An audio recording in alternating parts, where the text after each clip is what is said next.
94 Walf Sénégal dellu si di leen siyaar di siyaare mboolem koy toppal 94 Walf Sénégal seen analyse chronique yoo xam te ne leen koy defal saa su nekk ci réew mi ak bitim réew ñu ngi leen di jaajëfal bu baax te di leen siyaar voilà ñëw ci actualité rek ci réew mi rek voilà ba tey rek ku nekk xam ne ni les anciens régime bi fi nekkoon ak ñi nga xam ne ni ñoom lañ joxoon ay poste fii ñu ràññee woon leen bu baax a baax ci at yi ñu jàll sénégalais yi tamit di leen xoolee benn bët boo xam ne yéen jël sunuy xaalis maanaam yéen a jël sunu 400 000 yéen a jël sunu xaalis ay 29 milliards 44 milliards 40 milliards ak yooyu yëpp daal nga xam ne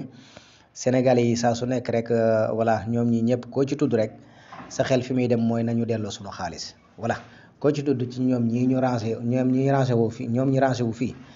koo ci tudd rek sénégalais yi seen xel fi muy njëkk a dem mooy sunu xaalis bi nga xam dañ koo sàcc nañ ko delloo Sénégal loolu nag lu metti la vraiment man damay wax ni nit ñi ñu ngi xëccoo ak pouvoir voilà mu nekk nag ni wax dëgg yàlla Sénégal li ñuy wax ne maanaam njiit day mat njiit voilà mag tamit day respecté boppam respecté famille li nga xam ne nii moom la Sénégal moom ñu bàyyee ko sénégalais yi li nga xam ni moom ngeen moom wala ngeen jël ko parce que yaakaar naa ne boo xoolee année yi ñu weesu tey boo xoolee sénégalais yi réeru ñu benn yoon ndax chaque jour da ngay dégg ñu naan Alioune Sall jox na sunu 400000 kan ñooñu wax dëgg yàlla am na lu tax ñu koy wax voilà Mame Mbaye Niang tamit gis nga ko 29 milliards yi ñii naan 29 milliards ñii na 40 milliards voilà mu nekk ñoo xam ne nii maanaam dañ leen a ràññee ba nga xam ne parce que pourtant yéen doo nga nekku leen fi woon de am na yeneen ñu fi nekkoon ñoo xam ne nii ci seen régime lañ bokkoon waaye est ce que ñooñu tey jii ñu ngi leen di wax jox leen ñu sunu xaalis est ce que ñu ngi leen di xoolee bët boobu tamit voilà parce que mooy Sénégal dafa am loo xam ne nii Sénégal a ko moom am loo xam ne nii yow yaa ko moom voilà boo boolee li nga moom ak li Sénégal moom nag nga bëgg koo jël dara ñëw ko Sénégalais yi duñ la bàyyi te Sénégalais yi kenn moomu leen yàlla leen bind ku fi def loo xam ne waroo koo def wax dëgg yàlla dañuy taxaw ne la yow kat lii nga def ni waroo koo def bu fekkee da ngaa amoon doole joo xam ne nanguwoo ku la ko wax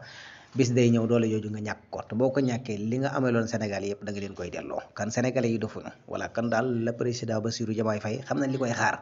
voilà xam na li koy xaar ci dëkk bi ni mu salfaañoo ni mu yàqoo ci ñoo xam dañoo goree di voilà jël xaalisu askan bi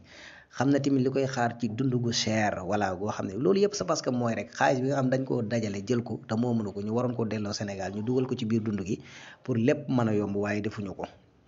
voilà dañ koy jël daxañoo ko voilà sénégalais lambda yi di bëgg a dee ñoom seen yoon nekkul ci sénégalais lambda buy dee voilà ñoom na seen famille di dund ñoom nañuy dund rek te loolu du àdduna indiwuñu pour loolu noonu àdduna chaque jour damay wax ni kenn ku ci nekk li nga ci war a jot war nga ko jot waaye day fekk ñu yéenante ko kenn ku ci nekk xam fa nga war a yem loolu suñu ko defee wax dëgg yàlla dañuy am àdduna ju neex ndax occidentaux yi wax dëgg yàlla yaakaar naa ni ay doomu aadama la waaye dañoo organiser seen àdduna ba nga xam ne mën nañoo defar seen àdduna kenn ku ci nekk wax dëgg yàlla di am la nga bëgg